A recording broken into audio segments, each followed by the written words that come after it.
Welcome back, everybody. Today, we're going deep on this one.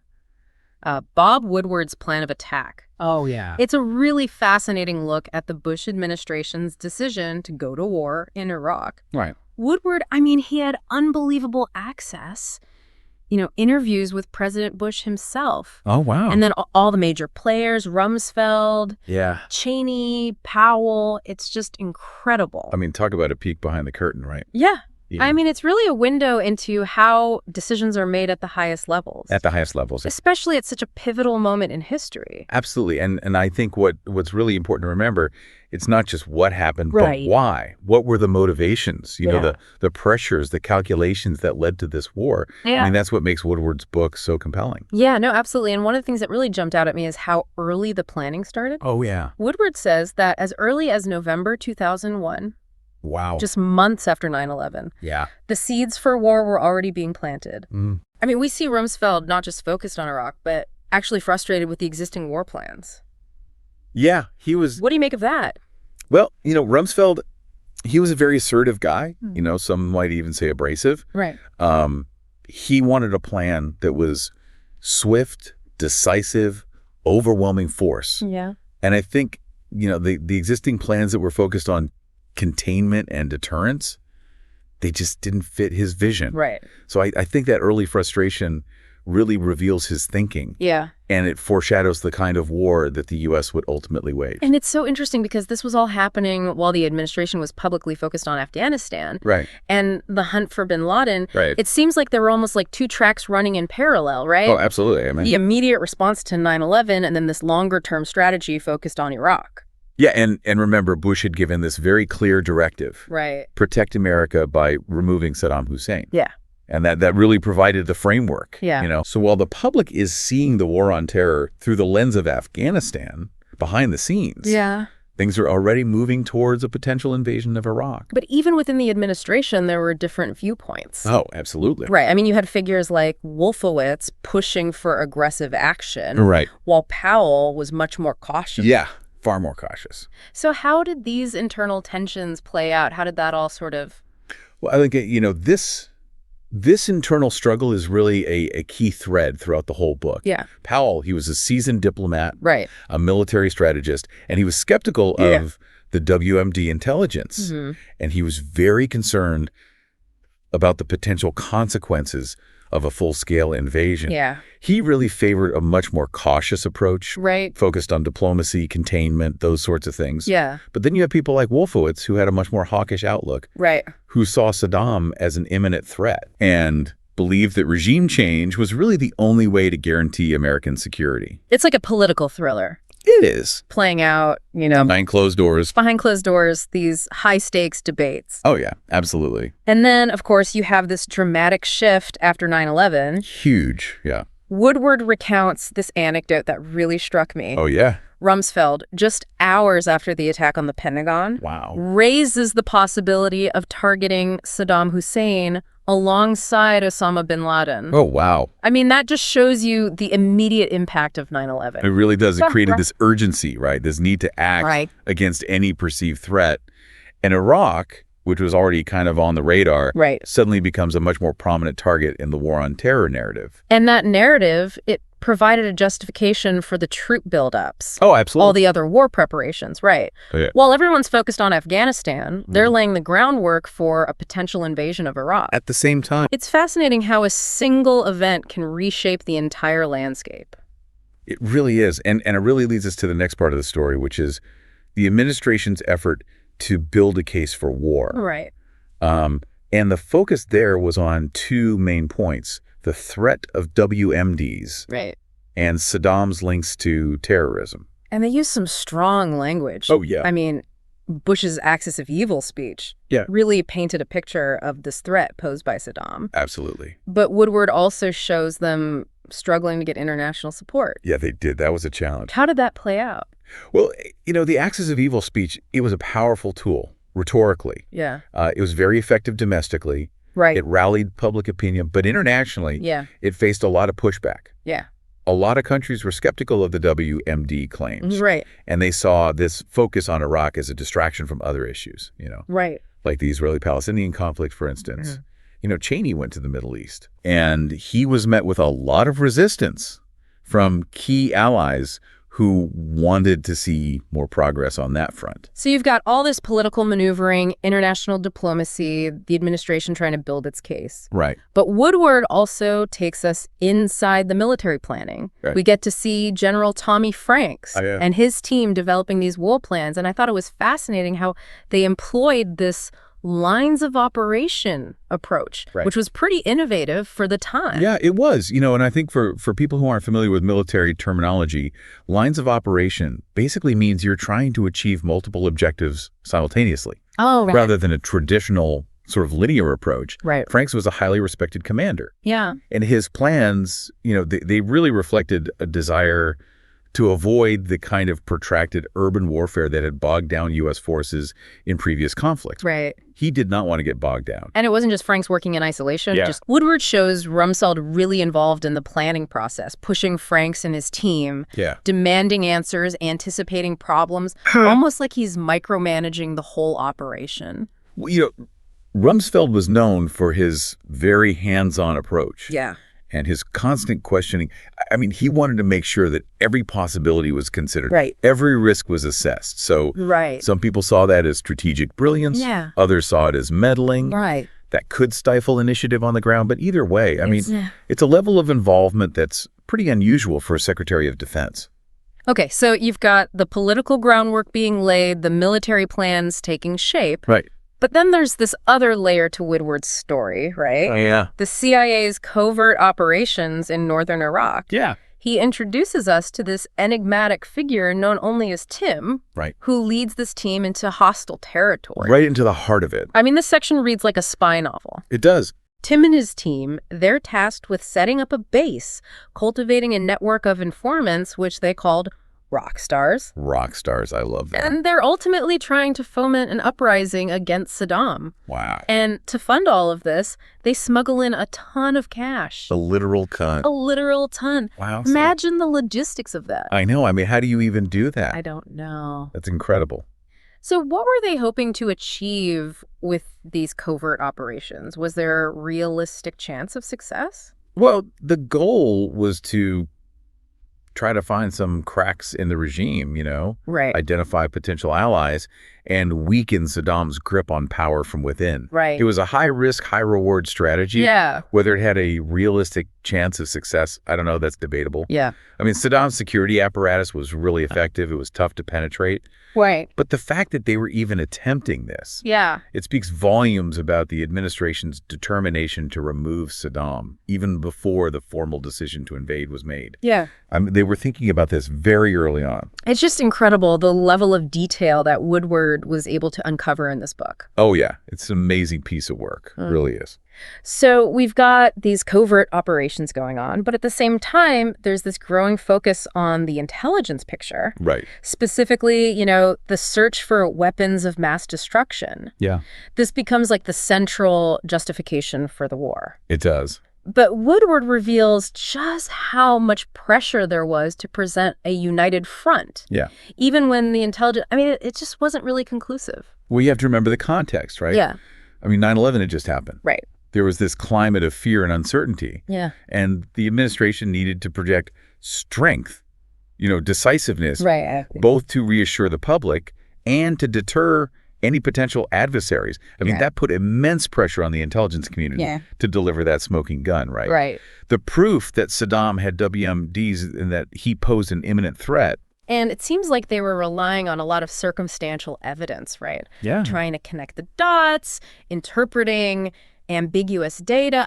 Trying to make it fit. Woodward gives these specific examples, like the aluminum tubes Oh, yeah. and the 45-minute claim Right. about Iraq's ability to launch a chemical attack. Yeah. These became key pieces of the administration's case for war. They did. But were they accurate? Well, that's the big question, isn't it? Yeah. The aluminum tubes, for example, they presented those as evidence that Saddam was trying to rebuild his nuclear program. Right. But experts within the intelligence community, they were actually divided Really? on what they were for. Mm. Some people believe that they were actually for rockets, not for centrifuges, to enrich uranium. Mhm.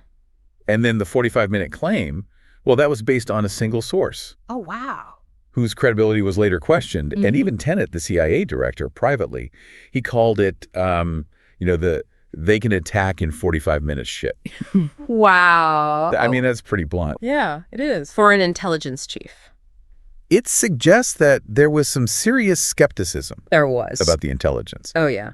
But that skepticism never really made it into the public statements No, it didn't. from the administration. Publicly, the administration was very careful with their language, right? Yeah. They wanted to project certainty, Right. even when the intelligence was iffy. Yeah. They talked about grave and gathering threats, imminent danger posed by Saddam, Right. trying to create this sense of urgency, this belief that war was the only option.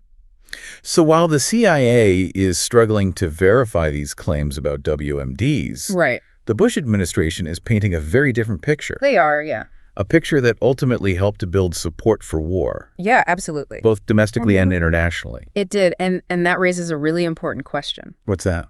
How much did the administration's desire for war influence the way intelligence was presented, Right. both to the public and to allies? It's a really important question. Yeah. And as the drums of war get louder, Yeah. the focus shifts to Colin Powell Right. and his big presentation at the UN. UN, yeah. The whole world is watching, right? Yeah. Waiting to see if the U.S. can make a convincing case for military action. It's a huge moment. Huge. And Powell himself, he had a lot of reservations about this war. Really. Oh, yeah. He was cautious, pragmatic. He understood the costs, the complexities of going into Iraq, but he was also very loyal. Right. So he agreed to deliver the administration's case to the UN Security Council. And that presentation, it became this defining moment It did, yeah. in the lead up to the war. And Woodward takes us inside Powell's preparations, showing the struggle, Yeah. the meticulous effort to build this case, Yeah. the reliance on what turns out to be flawed intelligence. It's fascinating, isn't it? It is. Because Powell, despite all his reservations, put his credibility on the line. He did. He presented that case with conviction. Arguing that Saddam was a clear and present danger, he cited the intelligence on WMDs, Yeah. the links to al-Qaeda, the threat to stability in the region, the whole 9 yards. But it's clear from Woodward that Powell was trying to reconcile his own doubts with Bush's determination to go to war, That's a tough spot to be in. caught between his instincts as a diplomat and his loyalty to the administration. Classic dilemma, right? Yeah. Personal conviction versus political reality. It's playing out on this global stage with huge consequences. Yeah, it's a big gamble. Yeah. He's betting that the intelligence is right Right.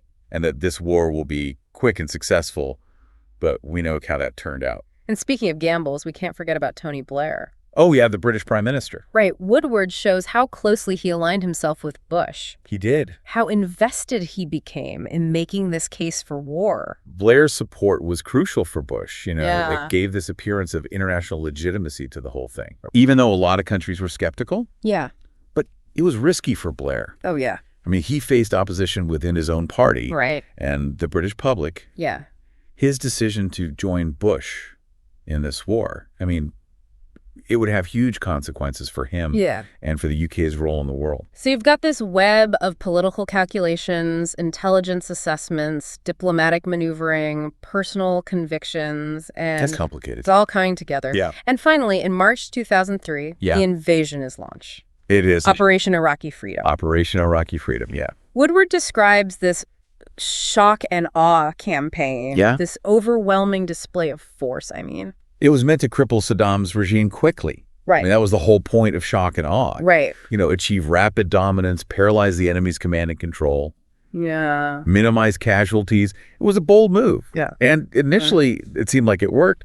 Saddam's forces were overwhelmed. Baghdad fell pretty quickly. And Woodward gives these amazing behind-the-scenes glimpses, into the decision-making, even in those final moments. Right up to the end. He describes this last-minute decision to target a suspected Saddam Hussein hideout Yeah. based on intel from a CIA informant. Wow. Talk about high stakes. Oh, yeah. It just reminds you that even in war, decisions are being made in real time Right. with incomplete information, Yeah. sometimes unreliable information. And in this case, the intel was bad. Wow. The bombing missed its target, but it just highlights the pressures, the uncertainty that these guys were facing. And while there was that initial euphoria, that sense of victory, Woodward makes it clear that the real challenges were just beginning. Oh, yeah. The occupation of Iraq was much more complex and chaotic than anyone expected. It was. And the failure to find those WMDs, that became a huge problem for the Bush administration. It did. It undermined the whole justification for the war. And it fueled a lot of public skepticism about whether this war was even necessary in the first place. And and as the occupation dragged on, the challenges just kept mounting. They did. The rebuilding effort, the sectarian violence, the insurgency, it was a mess. And the costs, both in terms of human life and political capital,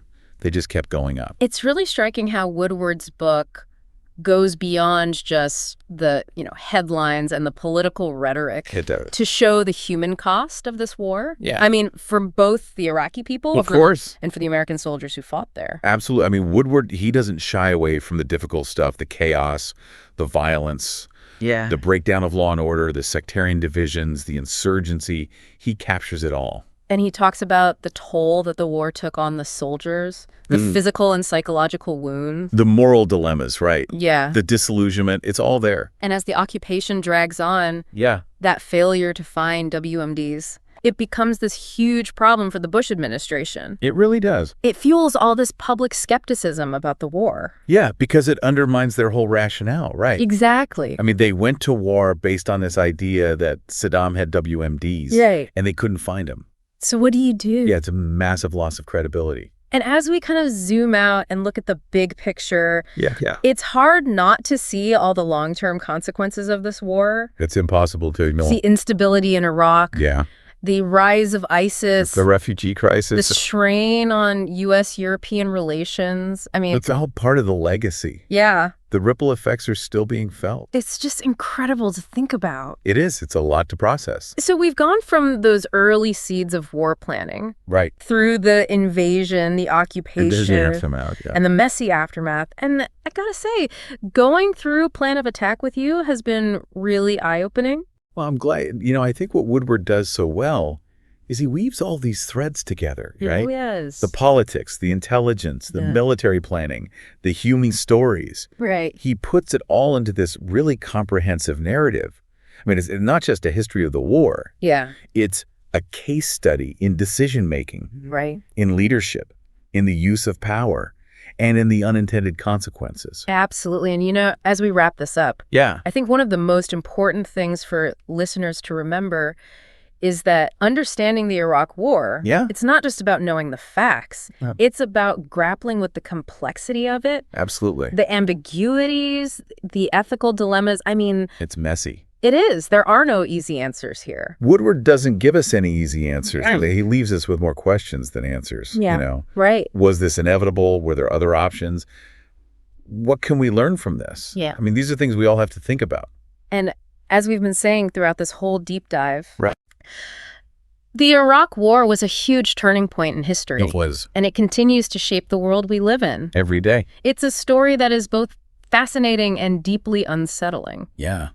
It reminds us of the huge consequences. The weight of those decisions. And, I think we'll leave you with one final thought to ponder. Okay. Given what we know now, what lessons can we learn? Yeah. What steps can we take to prevent this kind of tragedy from happening again? Dive deep, my friends. Until next time. Thank you for tuning in to the Power Book of Podcasts.